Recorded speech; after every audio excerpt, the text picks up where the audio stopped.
December 1945.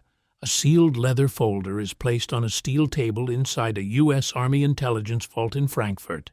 Stamped across the front in thick red ink. Restricted, eyes only, G2. Inside the folder are 47 pages of Patton's private war notes. Not speeches, not diary entries, not letters home. These were the plans he never submitted through official channels. Strategic outlines, force projections, movement arrows drawn in pencil. And at the bottom of several pages, in his handwriting, the same phrase repeated, "The war is not finished." For 60 years these documents were locked away, never acknowledged in official histories, never published by the U.S. Army, because they all pointed to one unmistakable conclusion. General George S. Patton was preparing for a new war against the Soviet Union, not Churchill's Operation Unthinkable, not the hypothetical plans the British drew. This was Patton's personal, unauthorized blueprint for a full-scale armored campaign, a strike designed to push the Red Army out of Eastern Europe before Stalin could lock it down. And the most explosive detail? He wasn't planning to do it with only American troops. He wanted to rearm German divisions, use captured SS officers for intelligence, and launch a thunderbolt advance across Czechoslovakia, Hungary, and into Ukraine before Stalin could react. None of this was publicly known. None of it was supposed to leak, because inside American command, Patton was already considered a political problem. Too outspoken, too aggressive, too willing to challenge orders. So when the war ended and Patton died in an accident, the documents were quietly buried. Until historians started piecing together the fragments, declassified Schaeff memoranda interviews with Patton's staff officers, Soviet archives released after 1991, intelligence cables that contradict the official record, and suddenly the picture came into focus. Patton wasn't preparing for peace. He was preparing for the war he believed was unavoidable, the West versus Stalin. In this documentary, you're going to see exactly what the U.S. Army spent decades suppressing, the secret meetings where Patton openly argued the Soviets were already an enemy, the classified G2 reports showing how the Red Army seized Europe faster than Washington expected, the 1945 Patton off-the-books operational outline for a strike east, including the cities he intended to seize first, the internal conflict with Eisenhower and Marshall that nearly blew up Allied command, and how intelligence officers later admitted they were ordered to minimize Patton's plans in official records. This is the story of the war the Allies were terrified Patton might start, and the one he believed they were destined to lose if they didn't act first. By late 1944, Patton had already formed an opinion that made the rest of Allied command uncomfortable. Yatayo believed the Soviet Union wasn't a partner. He believed it was the next threat. Not in 10 years, not in 5, but the moment Hitler fell. You can trace the shift to his time moving across France. As the Third Army broke through Lorraine and punched toward Germany, Patton kept receiving frontline intelligence reports from G2 officers who were watching the Red Army's behavior far to the east. What worried him wasn't Soviet progress against the Wehrmacht. It was the speed and the pattern. Town after town fell into Soviet hands, and within hours the NKVD moved in, seized local governments, executed collaborators, and replaced every administrative position with Moscow loyalists. It didn't look like liberation, it looked like occupation, and it looked permanent. When he reached the outskirts of Germany, that feeling intensified. Patton visited POW camps and interrogated German officers whose units had just fought the Soviets. They told him the same thing over and over. The Red Army was moving west with an urgency that didn't match the battlefield situation. Hitler was collapsing. The Soviet advance wasn't military necessity. It was political conquest. Patton wrote in his diary that Stalin is not stopping at Berlin. He is coming for all of Europe. That wasn't a dramatic flourish. Patton was reacting to intelligence memos that most officers never saw. Reports from Poland, Romania, and the Baltics described the same pattern. The Soviets weren't negotiating with local resistance groups. They were eliminating them. The Western Allies had agreements with Free French, Dutch, Belgian, and Norwegian governments in exile. Stalin had no interest in honoring anything similar.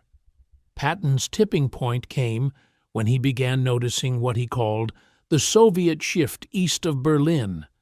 As American forces closed in on the Elbe, he realized his troops could take Prague, Dresden, and even parts of Poland before the Red Army arrived. But Eisenhower ordered a halt. Washington wanted to avoid casualties and maintain the alliance with Stalin. Patton saw something different. He saw the Soviets racing to swallow Europe before the West could react. When he visited the liberated areas of Czechoslovakia, something snapped. Soviet commanders acted like conquerors. They ignored Allied authority. They confiscated German equipment that had already been surrendered to American units. They even attempted to redirect American logistics to their own front lines. Patton wrote that these were not the actions of an ally, but of a power advancing its empire.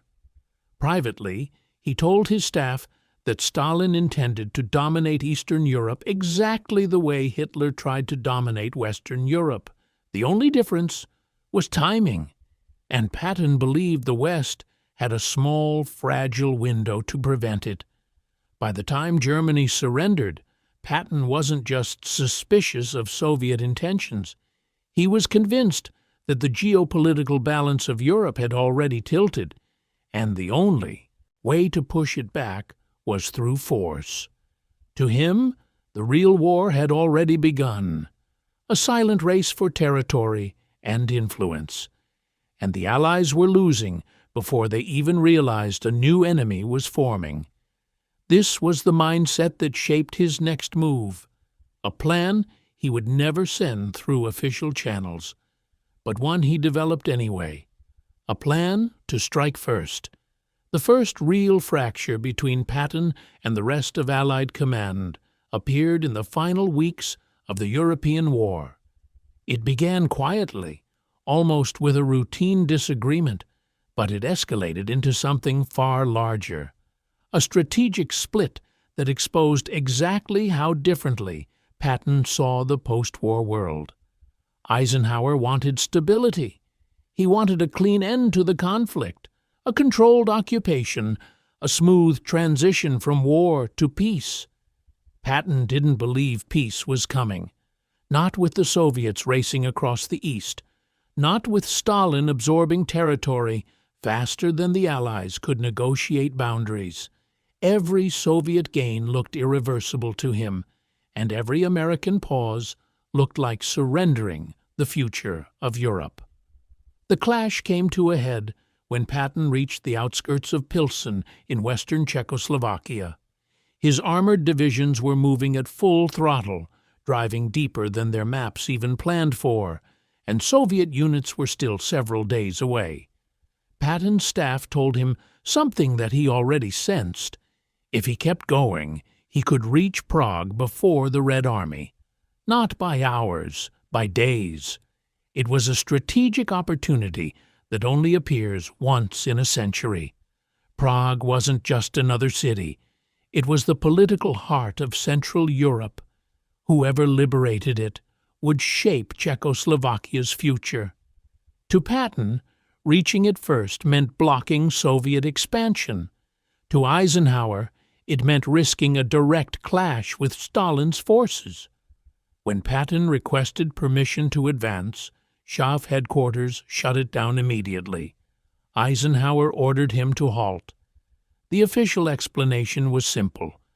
The Soviets were already designated to take the city under Allied agreements. But Patton knew something deeper was happening. He had access to intelligence intercepts showing how the Soviets were treating Poland and Romania, and he understood their intentions far better than Washington did. He sent another request. The answer came back harder. Hold! Do not provoke the Soviets. Patton wrote that this was the moment he realized the Western Allies were operating under a dangerous illusion. They believed cooperation with Stalin would continue after the war. They believed the alliance was real.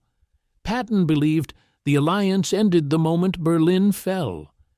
The refusal to take Prague wasn't the only point of friction. There were disputes over how to treat the German population, how to administer occupation zones, how to manage captured equipment, and even how to handle German POWs. Eisenhower insisted on strict disarmament and political restructuring. Patton saw the situation differently. He believed Germany was about to become the frontline state in a Soviet confrontation. Every tank scrapped, every division dissolved, every officer dismissed was a tool thrown away before the next fight. Patton didn't say this publicly, but his private conversations with staff officers were direct. The United States was making the same mistake France made in 1919. They were preparing for peace, while their next enemy was preparing for the next war. The tension became open when Patton visited his occupation zone and saw Soviet troops mistreating civilians and confiscating property from regions the Americans had just liberated. Patton complained to Eisenhower. Eisenhower told him to stand down. Patton didn't. In his diary, he wrote one of his most controversial lines, "We defeated the wrong enemy." He wasn't praising Germany. He was warning that the real danger was emerging in the East, while the Allies were disarming themselves in the West. Eisenhower saw those words as reckless. Washington saw them as politically explosive. Patton saw them as undeniable. This was the breaking point. The moment Patton realized he would get no support from Eisenhower for confronting the Soviets, and the moment he decided to develop his own plan, off the books without permission. The plan that would later be found in that restricted leather folder. Patton never announced he was planning a strike on the Soviets. He never wrote an official memorandum. He never submitted anything up the chain of command. That would have ended his career instantly. Instead, the plan began the only way it could, in private conversations, closed-door briefings, quiet remarks between trusted staff officers who had been with him since Tunisia. The first step wasn't troop movement or strategy. It was information. Patton wanted to know exactly where the Soviets were positioned, how fast they were advancing, and what their logistical situation looked like after pushing hundreds of miles across Eastern Europe. He began requesting intelligence maps from G2 teams that technically weren't assigned to his area. When the requests raised eyebrows, he asked for general situational awareness material. It was vague enough to pass, but everyone close to him knew he was building a picture of the Soviet front, not the German one. The meeting started small. A handful of officers, Major Charles Codman, General Hobart Gay, a few G2 analysts who believed Patton was the only commander who understood the Soviet threat. They met privately in requisitioned villas and forward command posts while the rest of Allied Europe celebrated victory. While Washington talked about demobilization, Patton was quietly analyzing railway choke points, river crossings, and the condition of Soviet supply lines. The first rough outline of his plan appeared in May 1945. It wasn't written as an order. It wasn't even labeled as a plan. It was a set of penciled movement arrows sketched over a Central European map. One arrow ran from the American zone toward Prague. Another curved southeast through Austria toward Hungary. A third pointed straight into Ukraine, cutting straight through the Red Army's western flank. It was the outline of a rapid, armored thrust, the kind Patton perfected in France, designed to hit the Soviets before they could stabilize their front. For the operation to work, Patton needed something he knew Eisenhower would never approve: manpower. The United States had the best logistical system in the world, but the war was over, and troops were already preparing to go home. The British were exhausted.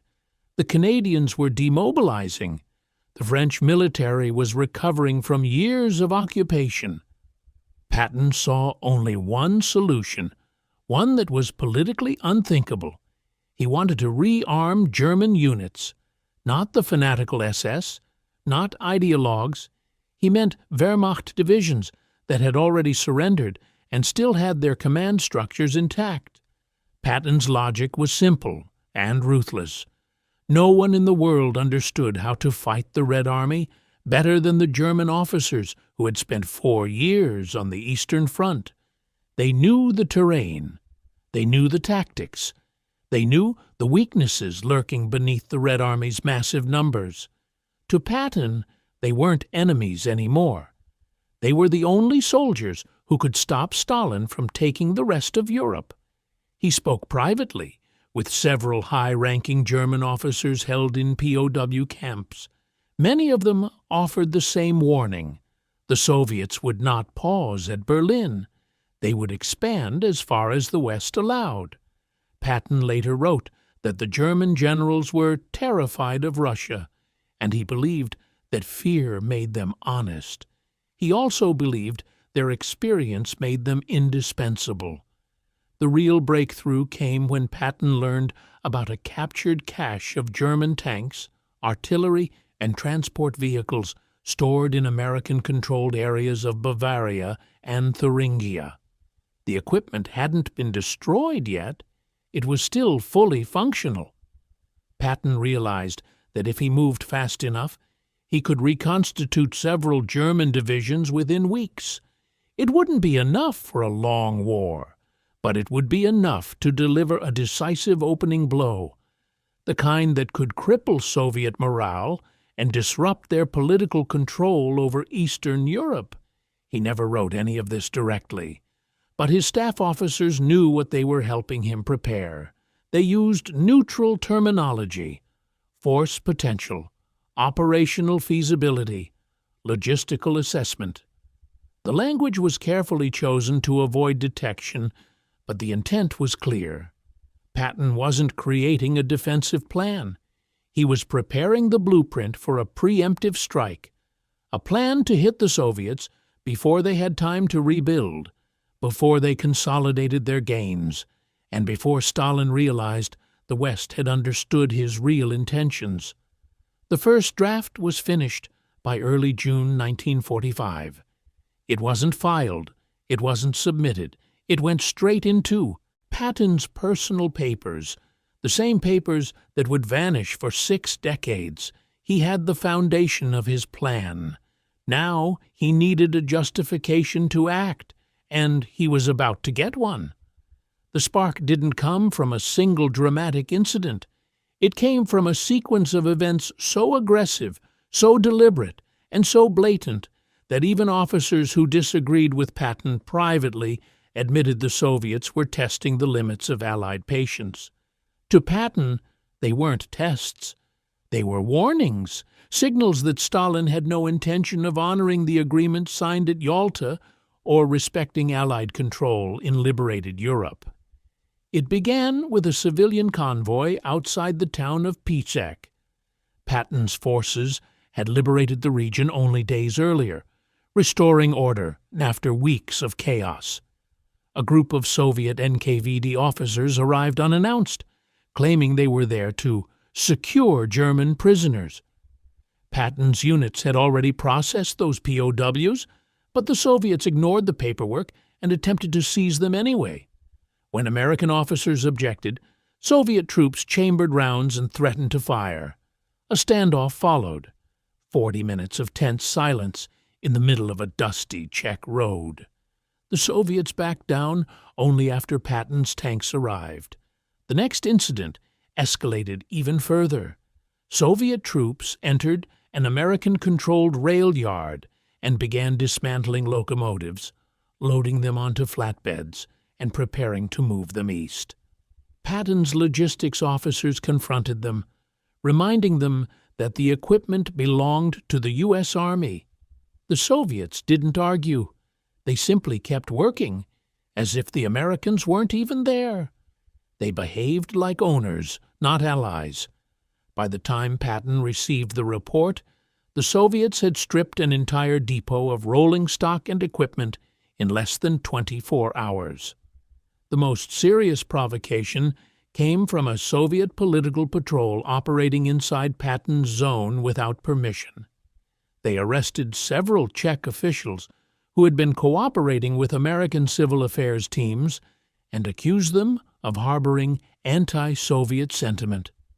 When Patton demanded their release, Soviet command pretended not to know where the prisoners were being held.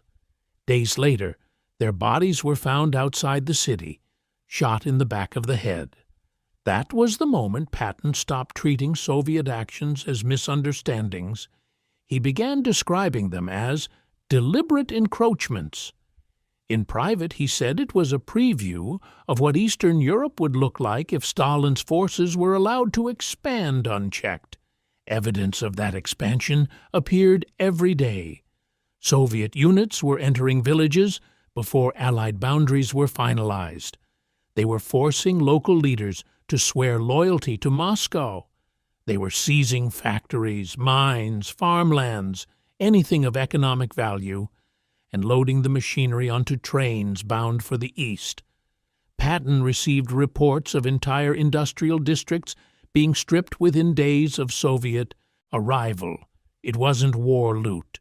It was systematic removal, the kind you do only when you expect to stay in control. Meanwhile, American leadership worked to calm tensions. Eisenhower repeated that the alliance with Stalin had to be preserved. Patton couldn't understand that logic. From his perspective, the alliance was collapsing in real time. He saw the Soviets advancing their influence with the same momentum they once advanced their armies.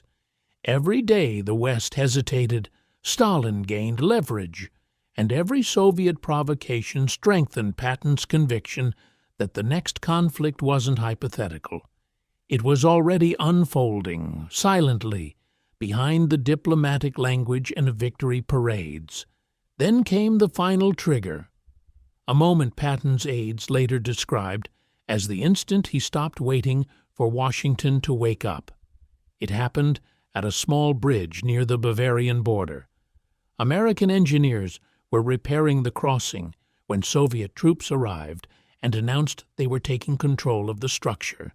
The Americans refused. The Soviets pointed their rifles. A firefight nearly erupted, and only a desperate intervention by senior officers prevented bloodshed between two armies that had been allies just weeks earlier. Patton didn't see it as an isolated flashpoint. He saw it as proof that the Soviet Union was not afraid of confrontation. They were probing, testing, measuring Western resolve. And the West, in Patton's eyes, was failing every test. From that point forward, his language changed. His anger sharpened. His private briefings grew darker, more direct, more urgent. He no longer spoke about the Soviets as partners or even rivals. He spoke about them as an occupying power, one that would only be stopped by force. He had his justification. Now he needed a complete operational plan. By mid-June 1945, Patton's plan was no longer an idea whispered in private. It had become a structured outline, not typed, not filed, not stamped, but written in Patton's own hand on oversized operational maps spread across his headquarters. The staff officers who saw those maps remembered them vividly decades later. Movement arrows, numbered axes of advance, notes in the margins detailing fuel consumption, road networks, river crossings, and the estimated reaction time of the Red Army. Patton didn't imagine a slow buildup or a cautious escalation. His plan was built on speed, shock, and the one advantage he knew the Soviet Union didn't have: mobility. The Third Army was at its absolute peak. Thousands of tanks, hundreds of thousands of men, a logistics train unmatched by any military force in history. The Soviets had numbers, but they were exhausted. Their supply lines stretched across half a continent. Their vehicles were battered from months of non-stop operations. Patton believed that if the West struck now, before Stalin regained strength, the Red Army would fracture under the pressure. The opening move centered on Czechoslovakia. Patton wanted to seize Prague not for political symbolism, but to split the Soviet front. The Red Army had funneled its forces through narrow corridors leading toward Austria and southern Germany. Cutting that corridor would isolate entire Soviet armies west of the Carpathians. Patton estimated he could reach Prague in 48 hours, perhaps less, if Eisenhower removed all restraints. He already had armored divisions positioned in Bavaria that could hit the road immediately.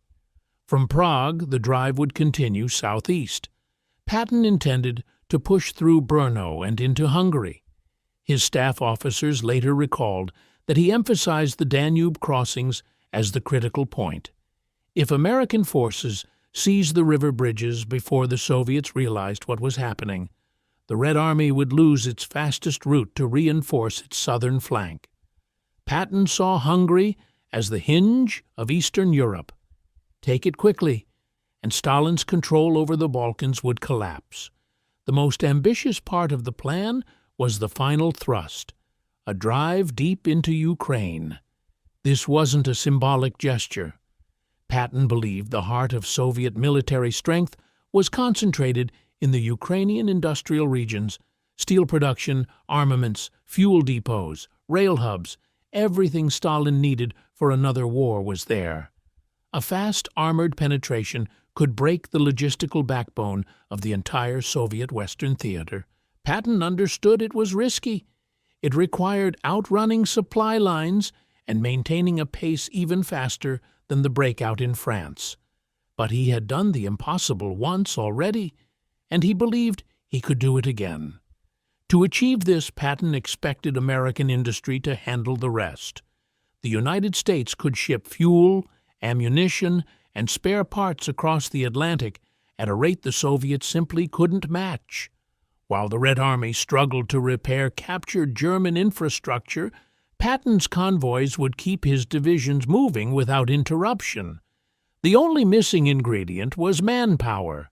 Patton knew American units alone couldn't sustain such a massive front. That's why he intended to reactivate German formations.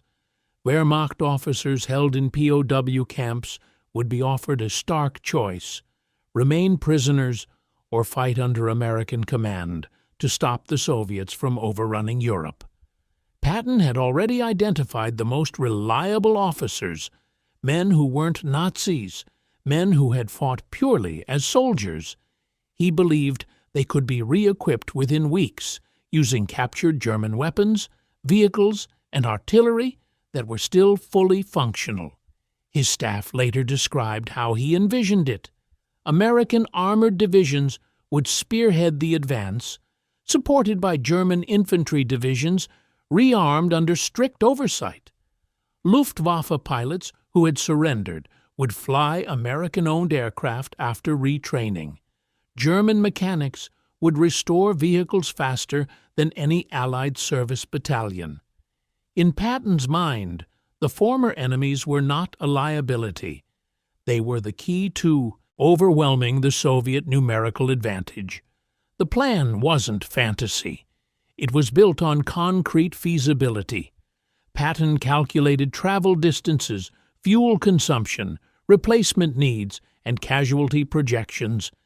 He assessed Soviet counterattack patterns, identifying the exact divisions most likely to respond and estimating how long it would take them to organize.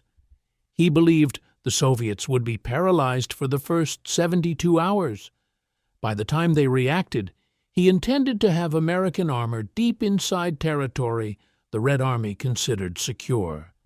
Patton never told Eisenhower he had drawn these plans. He never told Marshall. He didn't need to. He believed the situation was so urgent and the Soviet threat so obvious that eventually someone in Washington would see what he saw. And when that day came, he wanted to be ready. Not with speculation, not with theories, but with a complete operational blueprint, one that could be executed immediately. The plan existed. The force was ready. The moment seemed to be approaching. Then everything changed. While Patton was secretly preparing the most controversial operational plan of his career, something just as serious was happening in Washington and SHAF headquarters. Senior officials were beginning to realize that Patton was no longer just a brilliant battlefield commander. He was becoming a political problem. The first alarm bell came from Eisenhower's staff. They noticed a shift in Patton's public comments, especially toward the end of May 1945. He wasn't celebrating victory the way the other Allied generals were. He wasn't praising the Soviet contribution or the unity of the Allies. Instead, he talked about the danger of letting Stalin dominate Eastern Europe. His speeches were sharp, pessimistic, and far too honest for the post-war political climate. Reporters picked it up immediately. Newspapers published fragments of Patton's remarks, each one more inflammatory than the last. The public saw them as outbursts. Eisenhower saw them as a threat to Allied cohesion. Washington saw them as a direct challenge to U.S. foreign policy, which was still clinging desperately to the idea that cooperation with Stalin was possible. Behind the scenes, the State Department began pressuring the War Department to manage Patton. They didn't want the American general who liberated half of Europe to become the figure publicly accusing the Soviets of future conquest. The alliance was fragile. Diplomats feared that one wrong sentence from Patton could destroy it. The real breaking point came when Patton refused to remove former German administrators from their positions within his occupation zone. Washington demanded strict denazification. Patton replied that if he removed every German official who had been part of the previous system, he would have no functional government left. He argued that rebuilding Germany was more important than punishing individuals. Washington disagreed, and they saw his stance as politically explosive. Then came the moment that made Patton a target. During a press conference, he was asked why he was allowing former German military personnel to assist in local administration. Patton, frustrated by political interference, let his guard down. He said it was unrealistic to expect a functioning society if every German with military experience was treated like a criminal. Then he added a comparison that detonated inside the halls of Washington. He said that many American political parties had once started as extremist movements. The comment was clumsy, off the cuff, but the press twisted it into something far worse. They portrayed Patton as sympathetic to former Nazis. That was all Washington needed. Suddenly, a stream of cable messages flowed between the State Department, the War Department, and SHAF headquarters. They spoke in careful language, but the meaning was unmistakable. Patton's influence needed to be reduced. His public visibility needed to be limited. His political standing had to be controlled. Eisenhower received direct pressure to remove Patton from his command, not because of military performance, but because Patton was saying things the U.S. government did not want the world to hear, especially while Stalin was still officially an ally. Patton's aides noticed the shift immediately. Requests for equipment took longer to process. Reports they sent to headquarters came back redacted or questioned. Messages from Washington sounded colder, more formal, more suspicious. Privately, several officers warned Patton that he was being watched. They told him the political leadership no longer trusted him. For Patton, the clampdown confirmed everything he feared. He believed the American political establishment didn't understand the Soviet threat. Worse, he believed they were deliberately ignoring it for the sake of diplomacy. In his diary, he wrote that Washington was blind to the reality on the ground and that politicians were throwing away the victory we just earned. When Eisenhower finally met with Patton to discuss the controversies, their relationship reached its lowest point. Eisenhower told Patton he needed to stop speaking publicly about the Soviets. Patton refused. Eisenhower insisted he prioritize political stability over military predictions. Patton refused again. He didn't raise his voice. He didn't insult Eisenhower. He simply said that the United States was preparing for peace, while the Soviets were preparing for domination. The disagreement couldn't be resolved, so Washington resolved it for them. Patton was relieved of command of the Third Army and reassigned to a ceremonial post overseeing a minor depot command, a position designed to silence him without firing him outright. Patton knew exactly what was happening. He wrote that he had been demoted to prevent the truth from being spoken. His plan to strike the Soviet Union remained in his personal papers. His access to operational control was gone. The clampdown was complete, but Patton wasn't done, and the United States didn't realize how far he was willing to go. Patton's removal from the Third Army didn't stop him. It sharpened him. It freed him from the political leash Washington thought would silence him. And once he understood that his military authority had been neutralized, he did something no one expected. He stopped hiding what he believed. He began speaking openly, though always in private rooms, about the need for a Western stand against the Soviets. The people he chose to speak to were not random. They were officers he trusted, men who had seen the same Soviet behavior he had seen in Czechoslovakia and Austria. Some were intelligence analysts from G2. Others were German officers held in American custody. A few were political contacts who moved between military and diplomatic circles. Patton wasn't trying to stir a rebellion. He was trying to build a network of people who understood what was coming.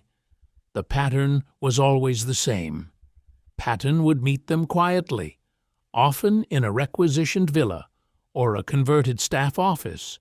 He would begin with observations, Soviet seizures of factories, the disappearance of civilian officials, NKVD activity inside Allied zones, and then he would switch to something heavier. He would explain that the Soviets were preparing for a long-term occupation of Eastern Europe, that Stalin's promises at Yalta were worthless, that the West was running out of time to prevent a Soviet empire from emerging in the ashes of Nazi Germany. The reactions varied. Some officers agreed immediately. Others hesitated, unsure whether Patton was exaggerating. But no one walked away unchanged. Patton's clarity had a way of cutting through doubt. He spoke the way he led tanks, directly, without hesitation, without fear. As the summer passed, Patton's warnings grew more urgent. He told several officers that he believed the United States would eventually fight the Soviets whether they wanted to or not. The only question was when, and under what conditions. He said that striking early, while the Soviets were still battered, was the only chance to avoid a far more destructive conflict in the future. Word of these conversations began leaking back to higher command. Eisenhower heard from aides that Patton was spreading pessimism. Washington heard that he was undermining policy. Newspapers began hinting that Patton was unstable. None of it stopped him. It only confirmed to him that something was deeply wrong in the way the West was handling the aftermath of victory. The moment Patton stepped fully outside the boundaries of obedience came in September. He attended a dinner with high-ranking American officers and several British guests. The conversation turned to post-war politics, and Patton didn't hide his frustration. He said the Soviet Union was acting like a conquering empire, and that the West was too timid to confront it. A British officer challenged him, asking if he was suggesting another war so soon after the last one. Patton didn't blink. He said plainly, "We will have to fight them eventually. The sooner, the better." It was the kind of statement that could have ended his career instantly if it had been made on record. But Patton didn't care anymore. He had been sidelined. He had seen the truth on the ground. He believed he was right, even if the entire political establishment insisted he was wrong. Behind closed doors, Patton also spoke to several German officers, gathering their assessments of the Red Army. He wanted specifics: how Soviet units responded to surprise attacks, how fast their artillery could redeploy, how quickly their armor could move without outrunning fuel lines. These weren't academic questions. These were the details of a commander still thinking in operational terms. Officers who attended these conversations later admitted that Patton seemed far more like a man preparing for another campaign than a man adjusting to a ceremonial assignment. His final act of defiance came not through words, but through writing. Patton began drafting a political statement, a blunt, uncompromising warning he intended to release once he returned to the United States. He wrote that the Soviets had already violated agreements, that their occupation would destabilize Europe for generations, and that American leaders were ignoring the most obvious threat since Hitler's rise. He planned to deliver the statement publicly. He didn't care how controversial it would be. He believed the American people deserved to know the truth. He didn't get the chance. But the people around him felt the tension rising. His staff officers sensed that Patton was reaching a point of no return. Washington sensed it too. They feared he would go home and ignite a political firestorm. They feared he would become the face of an anti-Soviet movement at a moment when the United States was still pretending the alliance was intact. They feared he would expose everything they were trying to hide. A few weeks later, Patton would be dead. The details of that death, official and unofficial, still don't align. And that's where the story turns darkest. On December 9, 1945, General George S. Patton climbed into a 1938 Cadillac with his Chief of Staff, General Hobart Gay, and his driver, Private Harold Mashburn. They were headed for a pheasant hunt outside Mannheim. No escort, no armored convoy, no additional vehicles. For the first time in years, Patton was traveling like a civilian. He didn't expect danger. According to his aides, he believed the war was over, and the only enemies he had left were political ones, men in offices, not on battlefields. At 11:45 a.m., as the Cadillac drove through a quiet intersection on a narrow road outside Neckarstadt, a 2.5-ton army truck pulled across its path. The collision was violent, but strangely precise. The Cadillac was crushed in the front, but the truck barely moved. General Gay and the driver walked away with minor injuries. Patton, seated in the back, did not. He suffered a broken neck and paralysis from the shoulders down. No one else was harmed. From the moment the dust settled, something felt wrong. Witness accounts contradicted each other. Mashburn, the driver, said the truck appeared suddenly, as if waiting. Others on scene said the truck's driver seemed confused and claimed he didn't see the car, even though visibility was clear for several hundred meters. The Army driver responsible for the collision was never court-martialed. He was never punished. Some reports say he vanished from service shortly afterward. Others say he was reassigned and never questioned again. Inside the hospital, the inconsistencies grew sharper. Patton was alert, fully conscious, able to speak. Nurses later said his injuries were severe, but not immediately fatal. The plan was to evacuate him to the United States once he stabilized. But hours before the flight was scheduled, Patton's condition suddenly deteriorated.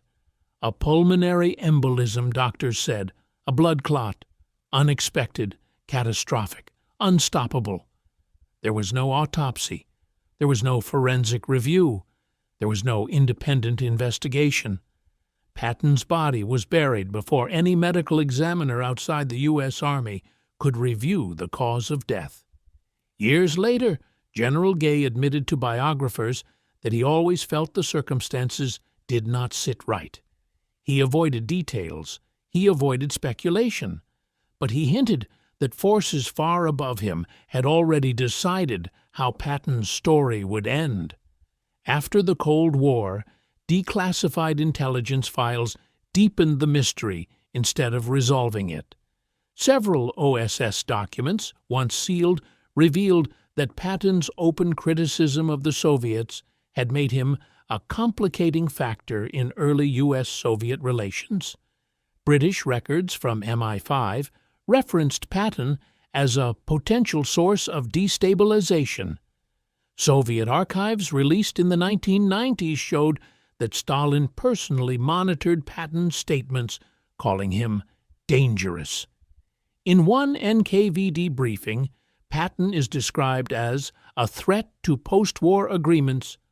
None of these documents prove anything, but they make the official story, a simple traffic accident, harder to accept at face value. What troubled historians most was what happened to Patton's personal papers. Several boxes disappeared after his death. His private maps and notes on Soviet movements vanished from his quarters before his family could collect them. Among the missing materials were the exact operational sketches and handwritten outlines he had created during the final months of 1945. The U.S. Army never acknowledged possessing them. No archive ever catalogued them. They simply ceased to exist. The man who had commanded the most feared armored army in the world died in an accident that left every other passenger unharmed. The driver who caused the crash vanished from the record. The documents that proved Patton was planning an unauthorized campaign against the Soviet Union disappeared, and the general who wanted to warn the American people never made it home.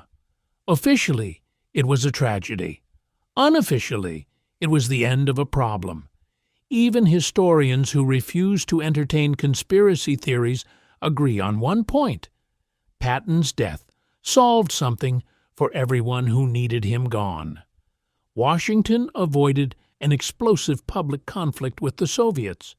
Eisenhower preserved the fragile post-war diplomatic balance. Stalin no longer had to worry about a U.S. general calling for a new war. But the silencing of Patton did not erase his warnings. The classified files left behind paint a chilling picture of what he saw coming and what he feared America refused to confront. In the days after Patton's death, the U.S. Army moved quickly to finalize the occupation of Europe. Diplomatic cables framed the post-war situation as stable. The State Department insisted the alliance with Stalin remained intact. Newspapers focused on victory parades, reconstruction, and the promise of a peaceful world. Publicly, everything appeared calm. Privately, everything Patton warned about began unfolding almost immediately. Within months, Soviet forces expanded their control over Eastern Europe with a speed that shocked even veteran diplomats. Poland, Hungary, Romania, Bulgaria, and Czechoslovakia all fell under Moscow's influence through a calculated mix of intimidation, infiltration, and political manipulation. The NKVD quietly removed anti-communist officials.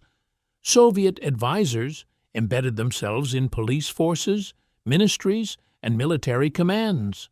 Elections were staged, opposition was suppressed, and entire governments were rebuilt in Stalin's image.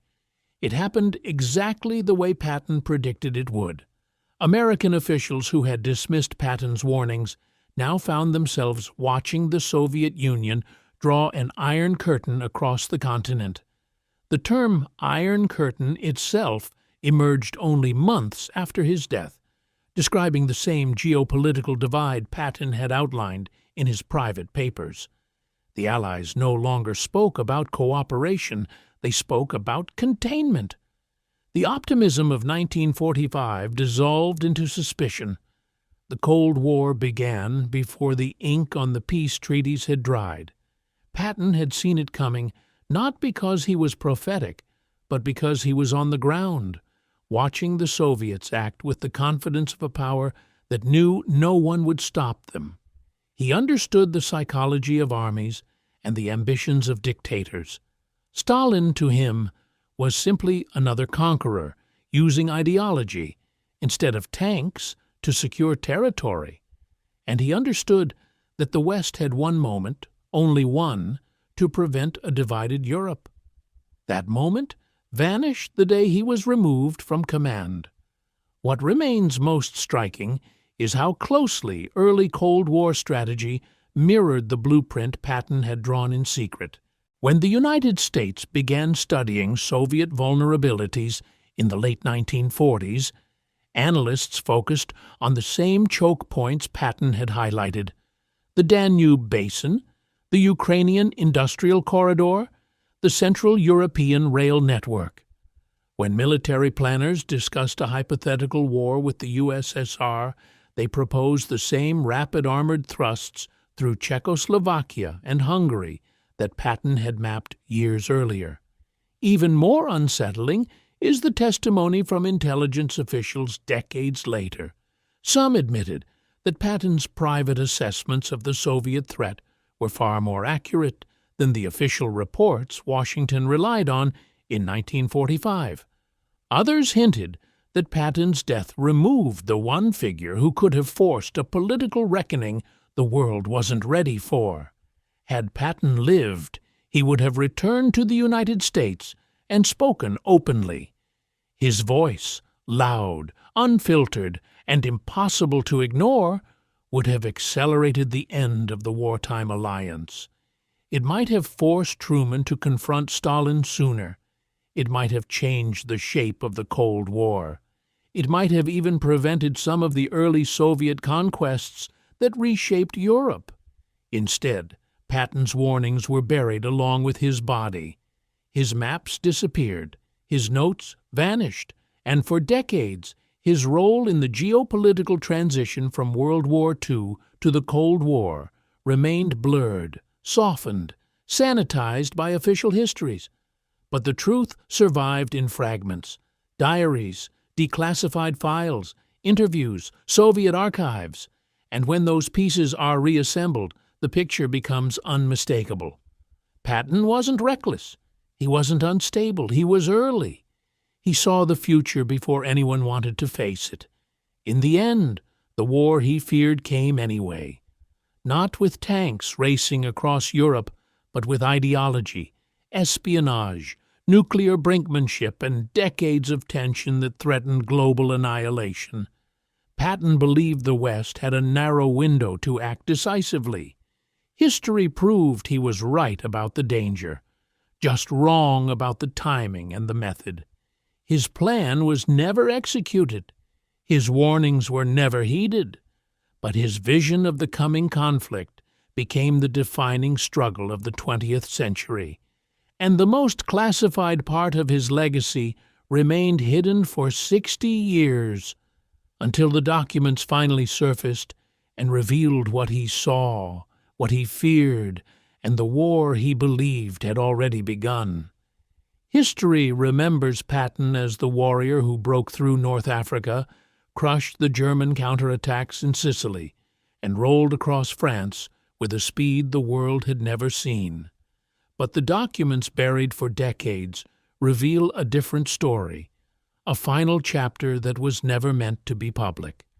A chapter where Patton stopped seeing himself as a general of a concluded war and started seeing himself as the only man willing to confront the next one. In the end, he never got to deliver his warning. He never got to stand before Congress and force the country to face the truth he witnessed. On the ground, the silence surrounding his death wasn't just the end of a military career. It was the end of a debate America wasn't ready to have, about Stalin, about Europe, about the fragile peace that would shatter into the Cold War. And that's the part that lingers. Not the accident, not the theories, not the classified files that vanished from his quarters. It's the simple fact that the world Patton predicted came to life almost exactly as he described it. Eastern Europe swallowed, Allied unity collapsing, a global standoff stretching across continents and decades. The man dismissed as reckless became the first to understand what was coming. As you watch this video decades later, with everything we now know about the Cold War, the Soviet Empire, and the archives that surfaced long after Patton was gone, one question remains, a question that historians still argue about, intelligence officers still whisper about, and military analysts still treat like a forbidden thought. If Patton had lived, if his warnings had been heard, if his plan had been taken seriously, would the Cold War have been shorter? Or would the world have erupted into something far worse? That's the shadow of the story. A story buried in a locked drawer, inside a restricted vault, surrounded by files the world wasn't allowed to see. A story that forces us to re-examine the end of World War II and the uneasy beginning of everything that followed.